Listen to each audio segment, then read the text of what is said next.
నమస్కారం. Thank you so sir. ఎలా ఉన్నారు అన్నగారు? Thank you sir. Super. Wonderful. మొన్న మీరు చేసిన సభ ఏదైతే ఉందో నాగసాధువులతో హ్యాట్స్ ఆఫ్ సార్. అంటే నభూతు అన్న స్థాయిలో నాకు తెలిసి ఇంతవరకు ఎవరు చేయలే ఇలాంటి ఒక ఆధ్యాత్మిక అద్భుతం. ఎలా జరిగింది, ఎట్లా చేశారు? ముందుగా నాకు మరొకసారి అవకాశం ఇచ్చినందుకు మీకు ప్రత్యేకంగా మీ స్టూడియో సిబ్బందికి ప్రేక్షకులకు అందరికీ నా తరఫున శుభాకాంక్షలు, అభినందనలు. Thank you sir, thank you. Right. So అది చెప్పండి. అంటే అవని ఫౌండేషన్ సడన్గా అనుకోకుండా అవని ఫౌండేషన్ స్టార్ట్ అయిపోయింది. సడన్గా 110 మంది నాగసాధువులు హైదరాబాద్ అంతా హల్చల్ చేయడం. అంటే నాగసాధువులు చూడాలంటే ఎప్పుడో పుష్కరాలకు వెళ్ళాలి, అది గంగా నది ఒడ్డున కనిపిస్తారు. అది అసలు వాళ్ళు ఇంకా అలాంటి వాళ్ళని 110 మంది 111 మంది అనుకుంటా, నాకు గుర్తుంది. 111 మందిని మీరు హైదరాబాద్ నడివీధుల్లో నడిపించారు. ఎందుకు చేశారు ఆ పని? అంటే ఇప్పుడు నేను ఈ స్పిరిచువల్ పార్ట్లోకి వచ్చిన తర్వాత సో మనిషిని కర్మ నడిపిస్తుందనే సత్యం అర్థమయ్యాక సృష్టిలో ఒకటే ఒక రహస్యం సార్. మనిషి ఏది పొందాలన్నా ఒకే ఒక రహస్యం, పరోపకారం. పరోపకారం. రైట్. సో ఎవరైతే ఈ పరోపకారం పాటిస్తారో ఆ వ్యక్తికి కావాల్సిన అన్ని ప్రకృతి సమకూర్చి పెడుతుంది. అది ప్రకృతి ఎలా సమకూరుస్తుంది అంటే నీకు ఆ సమకూర్చడానికి ఎవరెవరు ఎంతమంది వ్యక్తులు కావన్నో సృష్టిలో ఉన్న ప్రతి ఒక్కరిని ఆ సమకూర్చడానికి వాళ్ళందరినీ వాడుకొని వాళ్ళకి సిద్ధం చేసి పెడుతుంది. సో నాకు ఆ సూత్రం తెలుసు కాబట్టి అంటే నేను ఎప్పుడు చెప్తా కదా సార్, ఇప్పుడు కనబడే ప్రపంచం ఒకటి ఉంటుంది, కనబడని ప్రపంచం ఒకటి ఉంటుంది. అంటే మనం కంట్లకు కనబడేది దృశ్య జగత్తు, కనబడకుండా అదృశ్య జగత్తు ఉంటుంది. అవును, ఈ నాటకాన్ని నడిపించే జగన్నాటకం ఒకటి నడుస్తూ ఉంటుంది. సో వెనకాల శక్తి ఎట్లా పనిచేస్తుందో మనకు అర్థమైతే జీవితం అర్థమవుతుంది. కరెక్ట్. సో ఇది అంతర్యాత్ర. అంటే మనం జీవిత యాత్రలో ఈ బయట ప్రపంచంలో మనకు సత్యం దొరకదు. సో ఎవరైతే అంతర్యాత్రలో ఉంటారో, అంటే ఎవరైతే అంతర్ప్రయాణంలో ఉంటారో వాళ్ళకే జీవితం పట్ల అవగాహన, ఈ సృష్టి చేసే అంటే మనకు నిత్య జీవితంలో ప్రతి దాని మీద ఒక అవగాహన వస్తుంది. సృష్టిలో 3 ఉంటాయి సార్, గొప్ప వాక్యాలు మనకు ఉపనిషత్తు ఋషులు ఇచ్చారు. నాకు నా ప్రాథమిక దశలో మా గురువు గారు చెప్పి నాకు అసతోమ సద్గమయ, తమసోమ జ్యోతిర్గమయ, మృత్యోర్మ అమృతంగమయ. ఇవి 3 మహావాక్యాలు అంటారు వీటిని. ఏదో మనం గుడ్డిగా విని కొట్టి పడేసేది. సో ఇవి గురువులు ఋషువులు ఇచ్చిన వాక్యాలు. ఇవి అసత్యం నుండి సత్యంగా రావాలి, అంధకారం నుండి వెలుగుకు రావాలి, మృత్యువు నుంచి అమృతత్వం వైపు రావాలి. సో ఇది ఎప్పుడు వస్తుంది అంటే ఇది అంతర్ ప్రపంచంలో ఉన్న వ్యక్తికే అర్థమవుతుంది. సో బాహ్య ప్రపంచంలో ఉన్న వ్యక్తికి ఇది అర్థం కాదు. ఈ 3 మహావాక్యాలు మనిషి జీవిత అనుభవం అయి తీరాలి. ఎప్పుడు అనుభవం అయితే అంటే ఒక వ్యక్తి ఆధ్యాత్మిక మార్గంలోకి ఎంటర్ అయినప్పుడు నువ్వు అసత్యం నుంచి సత్యానికి రావాలన్నప్పుడు నీకు ఈ సృష్టి చేసే మాయ అంటే ఈ జనన మరణాల చక్రం అంటే ఏంది, నువ్వు పుట్టక ముందుకు తల్లి గర్భంలో ఉన్న నీ స్థితి ఏంది అర్థమవుతుంది. పుట్టక ముందుకు తల్లి గర్భంలో ఎక్కడున్నావు, నీ స్థాయి ఏంది, నీ స్థితి ఏంది, అది తెలుసుకునే రహస్యమే అసత్యం నుండి సత్యం వైపు తీసుకెళ్ళాడు. సో అంధకారం నుండి వెలుగు రావాలన్నా నీకు జ్ఞానం సిద్ధించాలి. జ్ఞానం సిద్ధించాలంటే ఈ చూసే జగత్తు మనకి ఎట్లుంటుంది అంటే మన మనసు ఎప్పుడు చూసేదాన్నే నమ్ముతుంది. మన కళ్ళకు కనబడేది కూడా నిజమే, ఇది కూడా సత్యమే. కానీ మన మనసు బ్రాహ్మణులలో ఉండి ఊహల్లోకి వెళ్ళిపోయి ఆ లోతుల్లో ఉన్న సత్యాన్ని పసిగట్టదు. ఫర్ ఎగ్జాంపుల్ మీకు అర్థం కావాలంటే వాస్తవాన్ని మన మనసు ఎట్లా పడదంటే ఇప్పుడు అందరికీ తూర్పు పడమర ఇవి అందరికి తెలుసు, అంతే కదా. సూర్యుడు ఏం చేస్తాడు, తూర్పున ఉదయిస్తాడు, పడమర అస్తమిస్తాడు. ఇది సత్యం, నిజం ఇది. కానీ రియాలిటీలో ఇంకోటి ఉంటుంది సార్, వాస్తవం ఉంటుంది ఇంకోటి. అసలు తూర్పున సూర్యుడు ఉదయించాడు, పడమర అస్తమించాడు, అంతే కదా. సో రియాలిటీలో అర్థం. సో మనస్సు ఎప్పుడైతే ఈ సత్యాలు అంటే లోతుల్లోకి వెళ్తే నీకు ఇట్లా ప్రతి చిక్కుమడి దొరుకుతుంది ఇక్కడ. సో మనం జీవితంలో ప్రతి చిక్కుముడి ఈ అంతర్ప్రయాణంలో ఇప్పుడు ఈ లాజిక్ ప్రకారం మనం ఈ సత్యం ఎట్లా దొరుకుతుందో సో నీకు ప్రతి జనన మరణాల చక్రాల నుంచి నీ మృత్యు అంటే ఇప్పుడు ప్రతి క్షణం మనిషి ఎట్లుంటాడంటే దుఃఖంతో జీవిస్తుంది. అవును. ఆ దుఃఖానికి కారణం ఏంటో తెలుసుకోడు.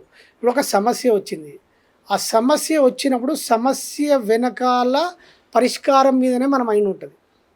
ఓకే. ఏదైనా ఇష్యూ వచ్చింది సార్, అంతే అంతే. దాన్ని పరిష్కారం ఎట్లా చేస్తానో మన మైండ్ ఊహలోకి వెళ్ళిపోతుంది. అవును. కానీ సమస్య పరిష్కారం మీద దృష్టి ఉంటుంది తప్ప సమస్య ఎందుకు వచ్చిందని సమస్య మీద మనిషి దృష్టి పెట్టాడు. ఓకే. ఎప్పుడైతే సమస్య మీద దృష్టి పెట్టినప్పుడు ఆ సమస్యను విడదీసి ఒక్కొక్క దాన్ని ఆ చిక్కుముడిని చూసినప్పుడు అందులోనే పరిష్కారం ఉంటుంది. ఉంటుందా? 100% ఉంటుంది. ఓకే. పరిష్కారం దొరికేదే నీకు సమస్య వల్ల. ఓకే. విత్తనం ఎక్కడి నుంచి వస్తుంది సార్? చెట్టు నుంచి విత్తనం వస్తుంది. చెట్టు ఎక్కడి నుంచి వస్తుంది? విత్తనం నుంచి. అందులోనే ఉంటుంది పరిష్కారం. సో ఇది దుఃఖం లేనటువంటి స్థితి ప్రాథమిక దశలో వస్తుంది. మళ్ళీ అమృతమైన జీవితం నీకు మళ్ళీ అది వేరు. మళ్ళీ అంటే మనం ఈ జనన మరణాల రహస్యాలు తెలుసుకున్నప్పుడు అప్పుడు శాశ్వత ఆనందాన్ని పొందుతాం మనం. ఎవరైతే నేను ఈ శరీరాన్ని కాదు, నేను ఇంకా చైతన్య తత్వాన్ని అని స్వ అనుభవం చెందుతారో వాళ్ళు బ్రహ్మానందాన్ని పొందుతారు. ఓకే. అప్పుడు ఇదంతా మిథ్య అని వాళ్ళకి అర్థమవుతుంది. రైట్. అంటే యాక్చువల్గా కర్మ అంటే ఏంటి గురుగారు? అసలు అంటే పుణ్యమా పాపమా ఒక పని? అది ఏంటి కర్మ అంటే? కర్మ అంటే సింపుల్ సార్, ఒక యాక్షన్ అంటే పని, కదలిక. కదలిక. ఇప్పుడు మీకు సింపుల్ అర్థమవుతుంది సార్. ఇంకా సింపుల్గా చెప్తా మీకు. ఇప్పుడు భూమి మీద 800 కోట్ల మంది ఉన్నారు సార్. రైట్. 800 కోట్ల మంది. 800 కోట్ల మంది మాట మాట్లాడకుండా ఒక స్టాచ్యూ లాగా అట్లే నిలబడమనండి. అట్లే ఉండండి. ఇప్పుడు మనం కూర్చున్నట్లు అట్లా స్టాచ్యూ లాగా ఉండండి. ఏం జరుగుతుంది? ఏం లేదు సార్, సృష్టి ముందుకు పోదు. ఇక అవునా? ఎట్లా పోతుంది సార్? స్టాచ్యూ లాగా ఉంటే సృష్టి ముందుకు ఎట్లా జరుగుతుంది? 800 కోట్ల మంది స్టాచ్యూ లాగా ఉంటే ముందుకు పోతుందా? ఓకే. ఇప్పుడు అందరు ఎక్కడున్నారు? ప్రతి క్షణం యాక్షన్లో ఉన్నారు, కదలికలో ఉన్నారు. అంటే ఎవరి కదలికలో వాళ్ళు ఉన్నారు. ఆ కదలికలకు ఎవరైతే ప్రతిస్పందన దొరుకుతో చూసినావా అక్కడ ఫలితం ఉత్పత్తి అవుతా ఉంటుంది. అర్థమైంది సార్? సో ఎక్కడైతే ప్రతిస్పందన జరిగినప్పుడు ఫలితం ఉత్పత్తి, ఆ ఫలితము మళ్ళీ జీవితంలోకి వస్తుంది. ఆ ఫలితాన్ని ఎక్స్పీరియన్స్ చేస్తాడు మనిషి. కర్మ ఫలం అంటే మన ఎక్స్పీరియన్స్, మన అనుభవం. సో అది రావడానికి మనిషి ఎప్పుడు యాక్షన్లో ఉంటాడు, వచ్చిన దాన్ని అనుభవంలోకి వస్తుంది. ఇంతే. ఇదే జీవితం. ఈ చక్రం ఇంతే తిరుగుతుంది. సో ఎప్పుడు ఏ వ్యక్తి ఏ జోన్లో ఉన్నాడో ఆ జోన్లు బట్టి, ఆయన కదలికలను బట్టి, ఆయన కర్మలను బట్టి ఫలితాలు సృష్టించబడుతూ ఉంటాయి. ఒక కుటుంబం ఉన్నది సార్, నార్మల్గా పని చేసుకుంటారు, వాళ్ళు అదే చక్రంలో ఉంటారు. సో పొద్దున వ్యవసాయ పనులు చేసుకుంటారు, లేదా కూలీ పని చేసుకుంటారు, ఇదే పనులు చేసుకొని అదే చక్రంలో ఉన్నారు. ఫర్ ఎగ్జాంపుల్ నేను ఉన్నా సార్, నాకు ఈ అవగాహన లేకపోతే నేను నా ప్రారంధం ప్రకారం నాకు ఉద్యోగం వచ్చింది. ప్రారంధం ప్రకారం నాకు ఇప్పుడు లేదు అవగాహన. నాకు ఇంకా 2040 దాకా నాకు ఛాన్స్ ఉన్నది, అంటే నా ఉద్యోగం. సో నాకు ఈ జ్ఞానం లేకపోతే నేను 2040 దాకా అదే ఉద్యోగ చక్రంలోనే ఉంది. సో ఉద్యోగం పోదు, ఆ రేషన్ కొనుక్కొచ్చుకుందు, నా జీవితం కొనసాగు. కానీ బై లక్ నా అదృష్టము, గురువుల పరిచయము, జ్ఞానం సిద్ధించడము. సో నా డిజైన్ మార్చుకున్నా. ఎట్లా మార్చుకున్నా అంటే కర్మ సిద్ధాంతం వల్ల ఎట్లయితే నిర్మించబడుతుందో, జీవితం ఎట్లా నడిపించబడుతుందో, అంటే కర్మ ఎట్లా ఫోర్స్ లాగా తీసుకెళ్తుందో నాకు తెలుసు. కాబట్టి ఇక్కడ భగవంతుడు ఏం చేస్తాడంటే, మనం చేసే కర్మ యొక్క ఫలితం ఎట్లా వస్తుందంటే, నార్మల్ పొజిషన్లో ఉన్నప్పుడు నేను అదే జోన్లో ఉన్నా కదా. సో ఇప్పుడు నా కర్మ ఫలాన్ని సృష్టించడం తెలుసు కదా. సో దాని తెలుసుకున్నా.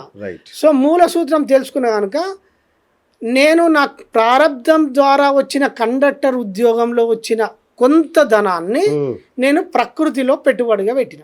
ప్రకృతిలో పెట్టుబడి పెట్టిన. నేను చిట్ ఫండ్లో చిట్ వేయలేదు, బ్యాంకులో డిపాజిట్ చేయలేదు, ఫ్లాట్లు కొనలేదు, బంగారం నగలు కొనలేదు. ప్రకృతిలో పెట్టుబడి పెట్టిన. ఎందుకంటే నాకు సూత్రం అర్థమైంది.